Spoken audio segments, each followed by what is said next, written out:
Back at it again, and we've got to talk about Vivek Ramaswamy and Charlamagne the God. Yeah, I kind of hate saying that name, but anyway, we got to talk about that because Vivek went back onto their, Charlamagne's show called The Breakfast Club and gave him yet another masterclass in just about everything, I guess, because it was a longer interview. I'm only going to play you guys this shorter clip here, but yeah, like, share, comment, and hit that subscribe button if you are new. I don't think I can show you the actual video, so I'll probably have another video playing. All right, but anyway, like, share, comment, hit that subscribe button if you are new, and let's dive in. A lot of conservatives talk about the importance of knowing history without actually just talking about history. Let's talk this through. So John Adams, you know who his son is? John Quincy Adams. He's the first non-founding father who became a president. Here's a funny fact about him. He was the first, so outside of the founding fathers, he was the first one who was elected president. He actually wasn't a great president. He was elected out after one term. People didn't love him. And so he tried to find everything else he could do. He went and tried to write some books, and he went and tried to start some nonprofits, and none of that spoke to him. He's the only president, John Adams' son, who went back to Congress after being a president. So he's elected to multiple terms of Congress. And you know what he went back to Congress with? Was one thing he regretted not doing as a president, was abolishing slavery. This is long before Abraham Lincoln comes along, okay? So he wanted to abolish slavery. His father was an abolitionist. He didn't accomplish much during his tenure as president. He was a good Secretary of State, but he was not a very good president. Think about the humility to say, I'm not even going to go to the Senate. I'm going to go become a congressman and get reelected multiple times with the mission of abolishing slavery. Now, here's what happens. There was a rule that Congress passes. It's called the gag rule, which stopped people from using the word slavery. Like, they literally couldn't use the word slavery because they didn't want people to utter the word because it made them uncomfortable. So this guy's already been the U.S. president. Okay, so he has nothing to lose. He's just a congressman now. He says, I'm going to say the word. I'm going to say it, slavery. Slavery, slavery, slavery. There, Congress has set the rule that you can't say the word slavery. Well, I'm going to say it. So they censure him and have, just like they have today for George Santos or whatever, they'll have the equivalent of kicking him out of Congress. So they have his trial in Congress. And he uses his own personal trial, because this guy's got nothing to lose. They use his own personal trial for saying the word slavery when you're not allowed to say the word slavery to make the case for abolition from the stand of his own trial to being kicked out of Congress. At the end of that, they get rid of the gag rule. So you're allowed to say slavery, which opens up the debates that you're then allowed to have. So a year later, about a year or so later, he's given a speech on the Congress floor. I mean, it's amazing. This guy with this humility. He's given a speech on the Congress floor. He has a stroke in the middle of his speech. He dies right there. He doesn't die quite yet. They take him up to the upstairs room, keep him alive for another couple days. And eventually he dies up in that anteroom outside in the same Congress where he then devoted that later stage of his career. Listen to this and they next took part. Volunteers for who's going to be the person who carries out his funeral rites and carries him out. And the guy who raises his hand and does it was a first-term congressman nobody had heard of, hadn't said a word, by the name of Abraham Lincoln. Incredible. And so these are the stories of our history, man. We don't tell these stories anymore. And we celebrate. We put back our founding fathers, and we talk about how these people are slave owners, and we're going to dismiss the ideals they set into motion, without recognizing that, like us today, these are imperfect human beings that still strived and to be the best that they possibly could have, just as we do today. And so it bothers me deeply for us to just lazily reject that, as opposed to saying, by that logic, no one would be able to be remembered. Nobody's perfect. Not a single person that walks this earth is. We've all done or said something that we shouldn't have, right? Every single person. So by that lie, because the founding fathers did something wrong and they were slave owners, America is a fraud and America is this and they're terrible people. We need to take down all their stuff. Okay, so whose statue are you putting up? George Floyd? He was better? Okay. Okay. You know what I'm saying? It's just like that logic, that way of thinking is so flawed. It's hard to wrap my mind around it. It's just like, wait, so everybody's supposed to be 100% perfect. Okay. Well, nobody's ever going to have a statue then. For the rest of the time that we grace this earth. No one. Because nobody's perfect. I think the gentleman deserved to be commended. They should have statues. Like they were so ahead in their thinking when they created this great experiment that we call America. They were so far ahead. Like, bro, listen. Now, if it was me that was meeting with them, oh man, I would have messed all this up. Man, y'all would have hated me. Y'all definitely would have tore down my statues, man. That idiot Rich, man. Why didn't he think of this? Why didn't he think of that? Well, hey, listen, I'm sorry. I just wouldn't I wasn't thinking that far ahead. But these guys thought ahead. They thought ahead. And thankfully, I wasn't with them. Because I would have messed the whole thing up. Like, oh no, that's never gonna happen. We need to do this and do that, you know. This over. Anyway, let's continue. Take it away, Vivek. We acknowledge those imperfections, but we're founded on the pursuit of a more perfect union. Absolutely, but the reason the you pursuit can't, of liberty, equality, and justice for all. You can't just dismiss it and say, okay, I'm not dismissing Thomas it, though. Jefferson was an imperfect Do I sound person. like I'm dismissing it, Charlamagne? Yes, but the reason I disagree with you, man. And I the think reason that you can't say if you're going to Thomas put me in the Jefferson- category of the conversation we had and saying that I just dismissed it out of hand, I think that's unfair. I just think that's unfair. I don't think that. I dismiss it, But but I acknowledge the totality of what a human being is, which is an imperfect and flawed human being who we can still celebrate. I'm fine with that. But you can't. That's what we have to be. But you can't tell people just to ignore the fact that Thomas Jefferson. I'm was a not slave telling people to ignore it, though. Okay. And this is what I think we I'm in this to unite the country. Mm-hmm.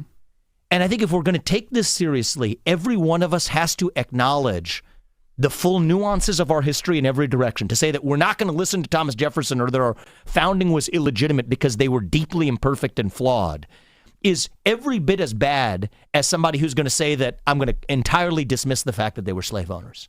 I think that both of those are mistakes that could lead to the failure of our country as we know it.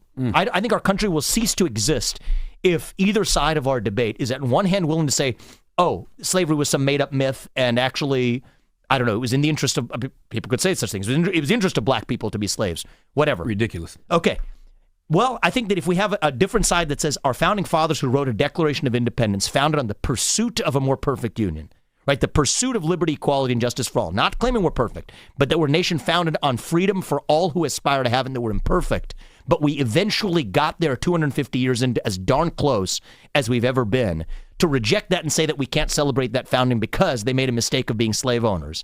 I think that is every bit as bad for the future of our country versus acknowledging that we are still pursuing that more perfect union. What I would say is what you talked about with Thomas Jefferson when he took the razor and he took out some of the philosophies that he agreed with. We should take some of those things that we agree with, but then everybody should come to the table because all was not at the table when those people wrote those documents. We got that. We have too much of a diverse country now. We understand that. Okay. But my point is not rejecting that or taking a hammer to it. It's more of a different response.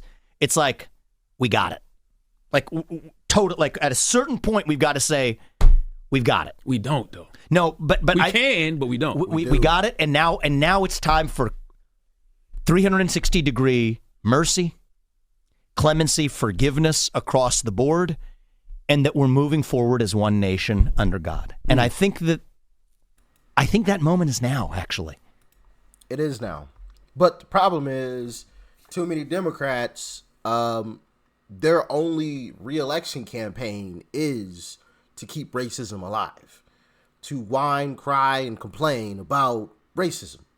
That's not even there, right? Now, are there some people that are racist that still walk amongst us? Yeah, sure. Absolutely. There always will be. Okay? And that goes for any skin color.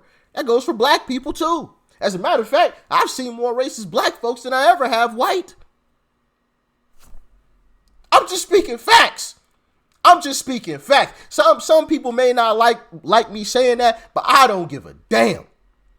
I have been in conversations where I've heard black people say some disgusting stuff about some white folks. And I'm like, yo, if a white person said that, y'all be up in arms. Oh my God. But it's okay for y'all to say it though. I'm just like, what? That don't make no sense.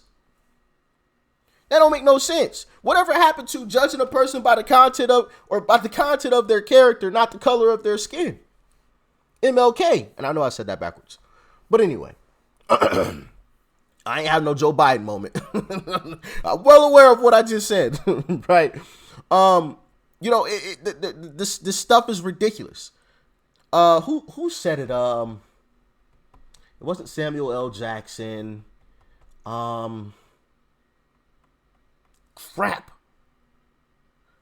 Hold on, I'm going to see if I can find that clip really quickly. Why do I not remember this guy's name? Morgan Freeman. Goodness gracious. I could not think of this guy's name. But this clip popped up in my head as I was saying what I was saying there. Black History Month you find ridiculous. Why? You're going to relegate my history to a month? Oh, come on. What do you do with yours? Which month is White History Month? No, come on. Tell me. None. Well, I'm Jewish. Okay. Which month is Jewish History Month? There isn't one. None. Oh. Why not? Yeah. Do you want one? No. I don't either. I don't want a Black History Month. Me either. Black history is American history. Facts. How are we going to get rid of racism? Stop talking about it. Bingo. I'm going to stop calling you a white man. Yeah. And I'm going to ask you to stop calling me a black man. I know you as Mike Wallace. You know me as Morgan Freeman. You're going to say, well, I know this white guy named Mike Wallace. You know what I'm saying? Uh-huh. Stop talking about it. How are we going to end racism? Stop talking about it. Democrats can't do that, though. They can't. How often have you seen these so-called black leaders, right? Black leaders. Ain't leading me. I don't know who the... Almost cursed. I don't know who the F they leading, but it ain't me, okay? I don't give a darn what you say. But how often have you seen these black leaders in Chicago? Can I get an answer from anybody? What about Baltimore? Anybody? You ever seen it? When's the last time? How often have you seen them marching in Chicago or Baltimore? What about Memphis? When's the last time? How often have you seen them? What about Atlanta? Let's talk about it. Come on, let's talk about it. They want to talk about racism so much because it's such an existential threat. Let's talk about it. Let's talk about black people being hurt. Let's talk about it. When's the last time you saw these folks marching in the streets for abortion? Never. Unless it's for abortion. But when you bear out the statistics, I believe the last time I checked, you know what? I'm about to just pull this up. Here we go. What's the number one cause of death amongst black people in America? Higher than AIDS, violent crime, accidents, cancer, heart disease, because I believe heart disease is one of the top causes of death amongst black people. African Americans are disproportionately impacted by what? Abortion. While representing only 13% of the female population in the U.S., black women account for 35% of the nation's abortions. When's the last time you seen one of these leaders marching against abortion? I'll wait. Looks like my clock says about never.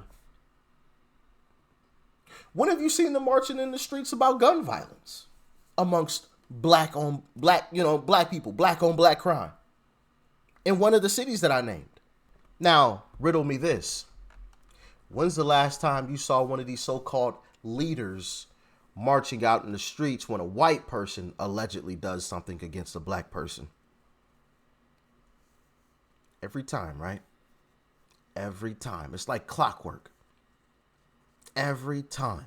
Whenever there's a white person mentioned and there's a black person that happens to be hurt, you can bet your bottom dollar one of these so-called leaders will be there.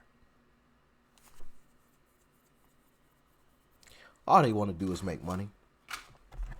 That's why they keep this grift going. That's why they keep this BS lie going. They aren't going to talk about statistics like these, though. And these come from the U.S. Center for Disease. Okay? Yep.